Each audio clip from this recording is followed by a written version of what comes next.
Hoje vamos analisar um caso do início do século XX, então sente-se enquanto vamos para Inglaterra.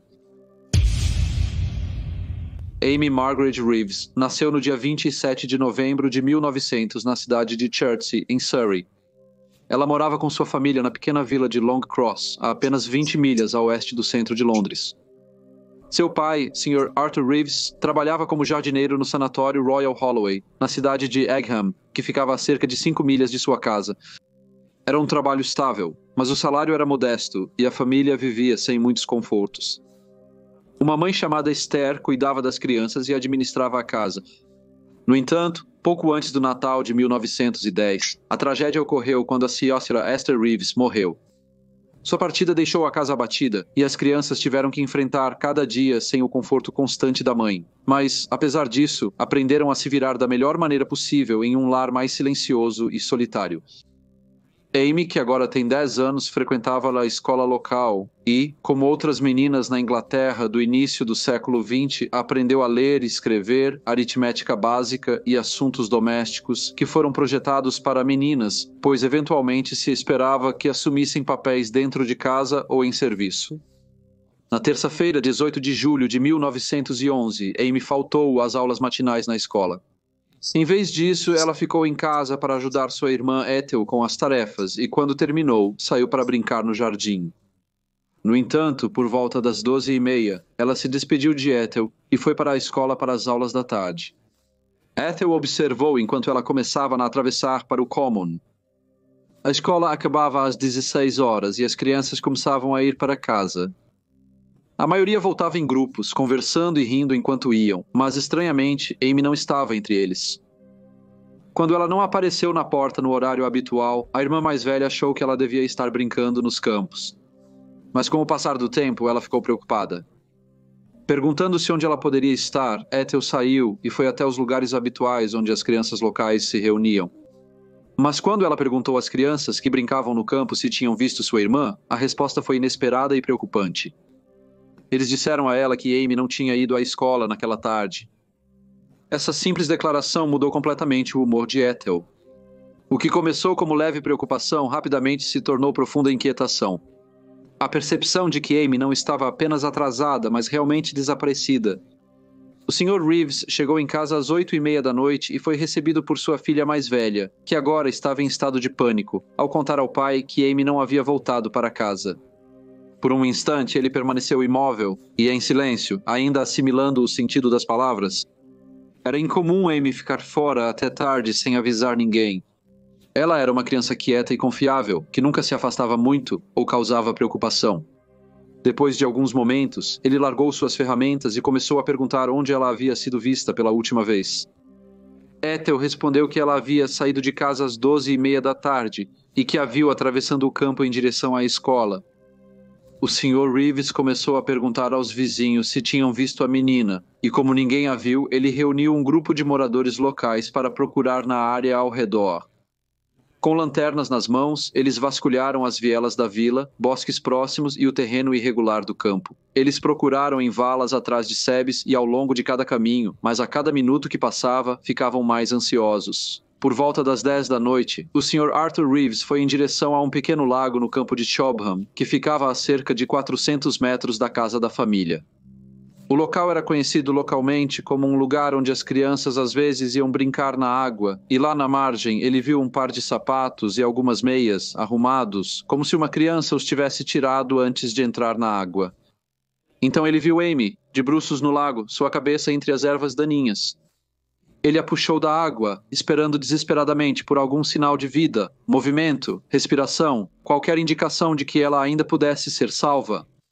Mas não havia nada. Seu pequeno corpo estava frio, sem vida, com o vestido encharcado grudado nela e o rosto estranhamente imóvel. Naquele momento, toda a esperança se esvaiu dele. Sua amada filha estava morta. O pai enlutado, que ainda estava de luto pela perda recente de sua esposa, agora enfrentava um novo e devastador golpe. A tranquila base de sua vida familiar estava despedaçada pela segunda vez. Ele a deitou na margem e gritou por ajuda. Outros da equipe de busca logo chegaram e uma lanterna foi trazida. Na luz vacilante, eles viram sinais que aprofundaram seu horror, hematomas e feridas na cabeça de Amy e grama pisoteada ao redor da borda do lago. Ficou claro para eles que ela não caiu lá por acaso. As autoridades foram contatadas e policiais, e um médico logo chegaram ao local. Quando a meia-noite passou, o pequeno corpo já havia sido levado para o necrotério. O Dr. Hodgson realizou o exame pós-morte. Ele encontrou 3 feridas na cabeça de Amy, uma acima da sobrancelha direita, uma no topo e outra na parte de trás. As lesões não foram fatais, mas podem tê-la atordoado. Ele afirmou que seria muito difícil receber tais lesões simplesmente caindo no lago e sugeriu que um instrumento contundente, como um bastão, poderia ter causado as feridas. Segundo o Dr. Hodgson, a morte provavelmente foi causada por afogamento. Há relatos de outros casos com meninas jovens na área. Edith Neal, uma criança de Staines, desapareceu após ser atraída por um homem desconhecido, sem deixar vestígios. Outra menina, Alice Dawes, foi agredida em uma estrada rural perto de Waltham Cross, em Essex. Esses eventos, combinados com a morte de Amy, agora causavam uma preocupação ainda maior entre as pessoas do distrito. Ao primeiro raio de luz, a polícia continuou sua investigação. O lago em si era pequeno e escondido em um buraco entre a samambaia no comum. O local era conhecido pelas crianças da região e ficava perto da casa de campo de Amy. À medida que a notícia se espalhava por Long Cross, medo e tristeza se instalaram na vila. O que aconteceu com a menina e quem fez isso? Logo, os oficiais fizeram uma prisão. Adolescente local detido sob suspeita de assassinato. No entanto, devido à sua idade, seu nome não foi divulgado. A investigação sobre a morte de Amy estava marcada para o dia seguinte, quarta-feira, 19 de julho. Até então, a polícia seguiu interrogando pessoas na área e examinando as evidências coletadas do lago e arredores. A investigação ocorreu na Câmara Municipal de Chertsey, onde Albert Henry Hampton, de 15 anos, um rosto familiar para muitos na cidade, sentou-se no banco dos réus. No entanto, enquanto os espectadores e a imprensa se acomodavam para presenciar o processo, o superintendente de polícia Mears se adiantou para anunciar que a audiência seria realizada de acordo com o Ato das Crianças de 1908 e que, como resultado, os membros do público teriam que deixar o tribunal. Os espectadores reagiram com murmúrios de surpresa e decepção, mas o jovem Albert Hampton parecia impassível e não estava claro se ele entendia completamente o significado da decisão. Quando a investigação finalmente começou, o superintendente Mears descreveu o que havia visto em Chobham Common na noite em que o corpo foi descoberto. Ele afirmou que o lago era apenas uma cavidade lamacenta de 11 pés por 10, com somente 9 polegadas de água. Ele acrescentou que abaixo disso havia mais 9 polegadas de lama e ervas daninhas espessas, e havia algum lixo no fundo onde as pessoas haviam jogado latas de metal. Olhando diretamente para o júri, ele disse que foi aqui que o pai de Amy, Sr. Arthur Reeves, encontrou a criança. O superintendente Mears então disse que examinou o corpo dela e notou 3 feridas. Ele acrescentou que no meio do lago havia um galho que estava se projetando levemente da água. Ele disse que o recuperou e descobriu que era um galho de bétula de 2 pés de comprimento e incrustados na casca estavam vários fios de cabelo castanho claro longo que pareciam ter vindo de um humano. Ele contou que atravessou um campo e cortou um galho de uma bétula próxima.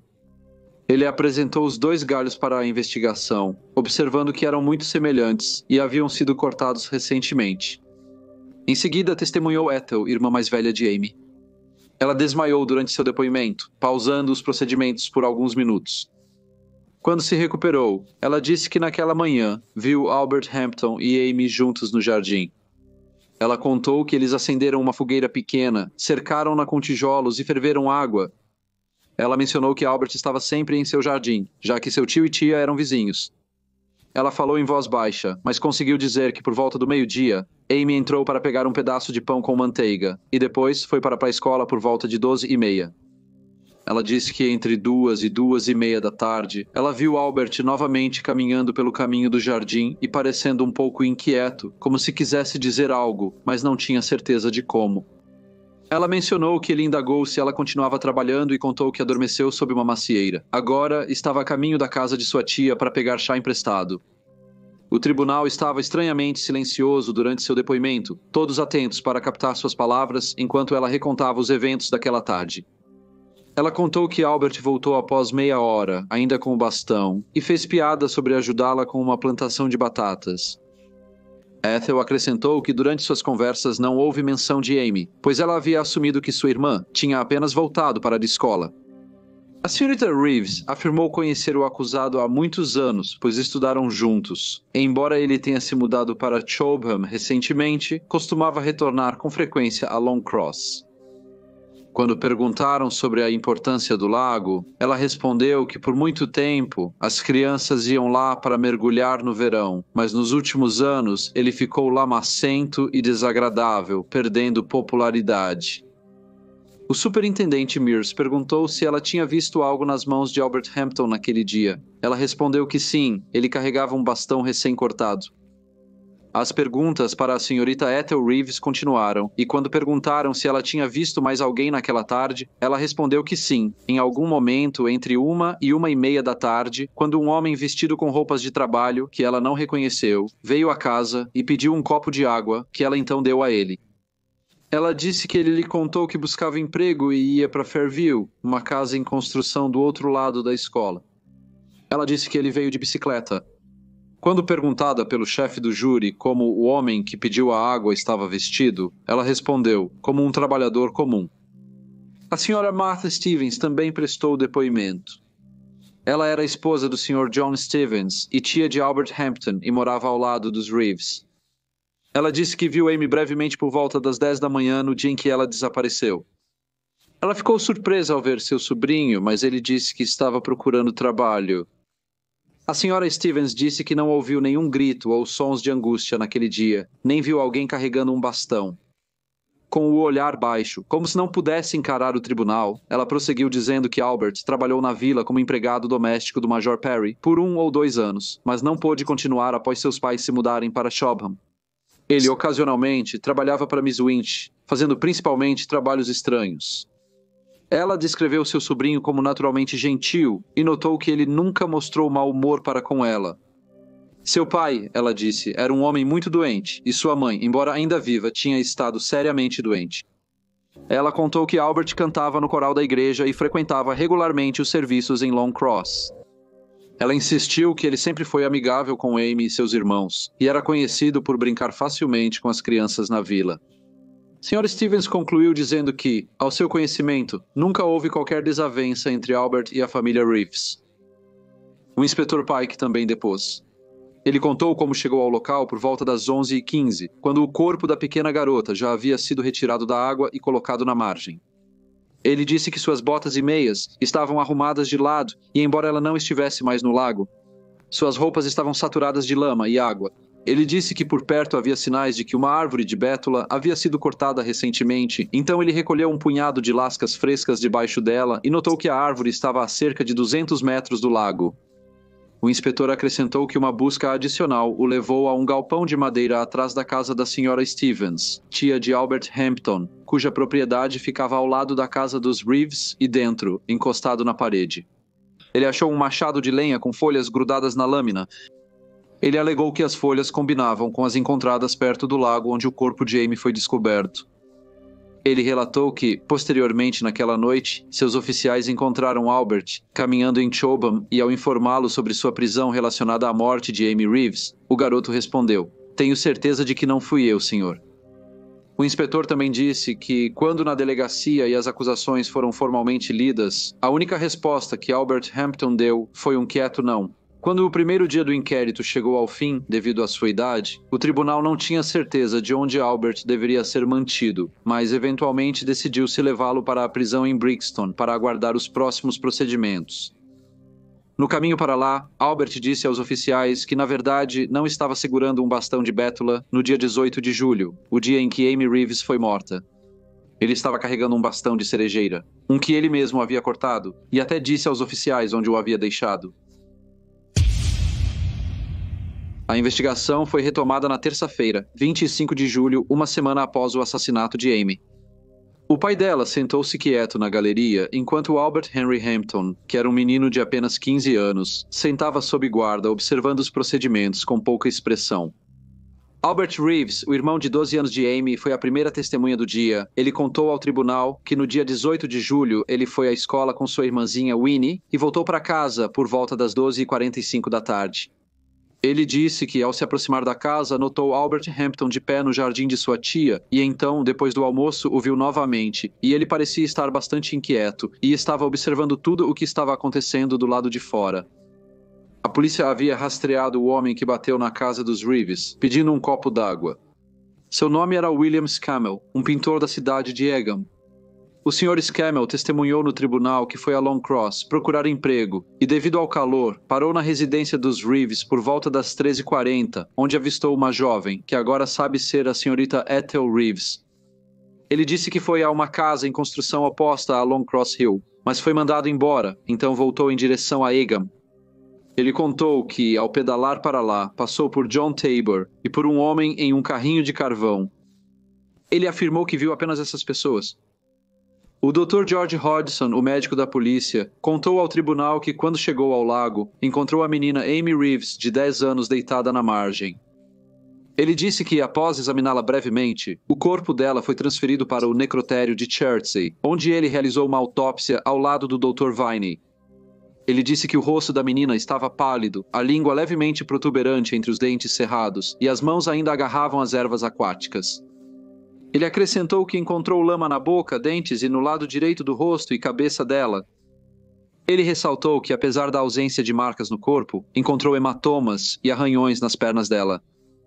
Havia 4 feridas na cabeça dela, uma acima da sobrancelha direita, expondo o osso, outra de cerca de 6,5 centímetros na parte de trás da cabeça, uma terceira lacerada na testa e uma quarta na base do crânio. O Dr. Hodgson afirmou que as feridas teriam atordoado a criança, mas não eram fatais por si só. Na opinião dele, Amy Reeves se afogou. Depois veio Flora Batchelor, vizinha dos Reeves. Ela afirmou ter visto o jovem Albert Hampton, na manhã do dia da morte de Amy, carregando o que descreveu como um bastão robusto. Ela disse que ele comentou que era um bastão de cerejeira, mas que faria um bom porrete. O legista então interveio, informando ao tribunal que um porrete é um bastão curto e grosso, normalmente feito de madeira, que é frequentemente usado como arma e pode ser manejado facilmente com uma mão. O fato de Albert ter afirmado que era um bastão de cerejeira era estranho, pois era um bastão de bétula encontrado em pé na lama do lago, onde o corpo de Amy havia sido encontrado.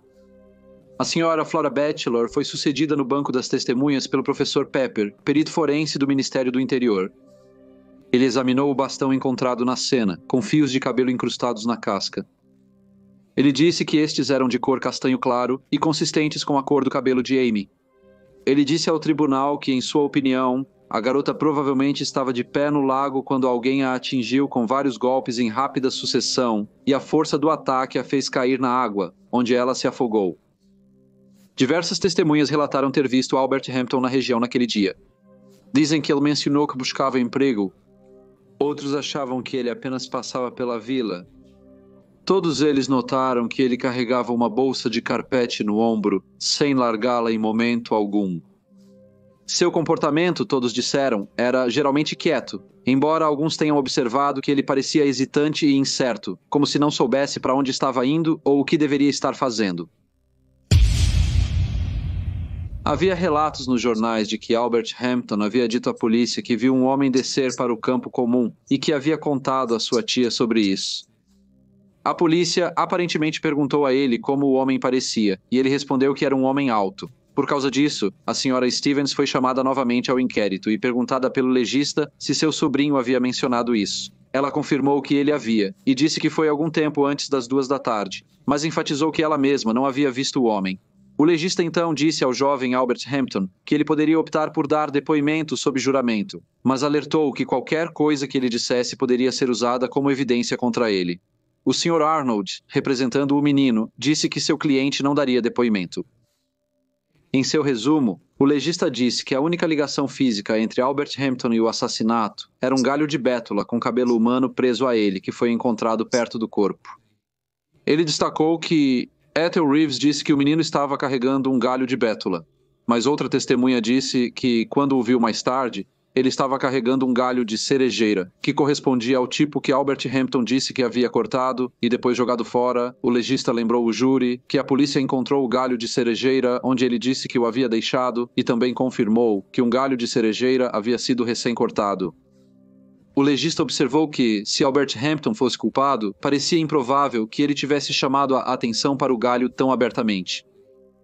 O legista afirmou que Albert Hampton fez declarações inconsistentes sobre seu paradeiro no dia, mas sua afirmação de ter visto um homem no local foi corroborada por suas tias. O legista afirmou que não parecia haver motivo aparente. Albert Hampton era amigo da família Reeves, e especialmente de Amy. Se outra pessoa tivesse feito isso, qual poderia ser o motivo dela? Não havia nenhum sinal de qualquer ataque indecente, e o legista sugeriu que alguém pode ter ido ao lago para buscar água, visto a criança, e por algum motivo inexplicável a atacou. Porém, ressaltou que isso era apenas uma possibilidade. Ele lembrou ao júri que evidências circunstanciais, mesmo fortes, devem ser avaliadas com cautela. Após deliberar por 25 minutos, o júri retornou. Albert Hampton ficou ansioso enquanto o encarregado entregava o veredito. Ele disse que o júri concluiu que Amy Reeves foi assassinada intencionalmente, mas não havia evidências suficientes para dizer quem havia feito isso. Mesmo com o veredicto, Albert Hampton não estava totalmente livre. Ele permaneceu sob custódia e foi devolvido à prisão de Brixton enquanto a investigação continuava. Porém, no dia seguinte, ele foi liberado para voltar para casa após o pagamento de uma fiança de 25. Na sexta-feira, 4 de agosto de 1911, após mais investigações policiais, Albert Henry Hampton foi liberado. A polícia continuou a investigar, mas não conseguiu encontrar o perpetrador, apesar de esforços extensos, incluindo vigilância e entrevistas com possíveis testemunhas. A investigação chegou a um impasse. A falta de evidências concretas e a natureza evasiva do suspeito tornaram cada vez mais difícil para as autoridades fazerem qualquer progresso significativo.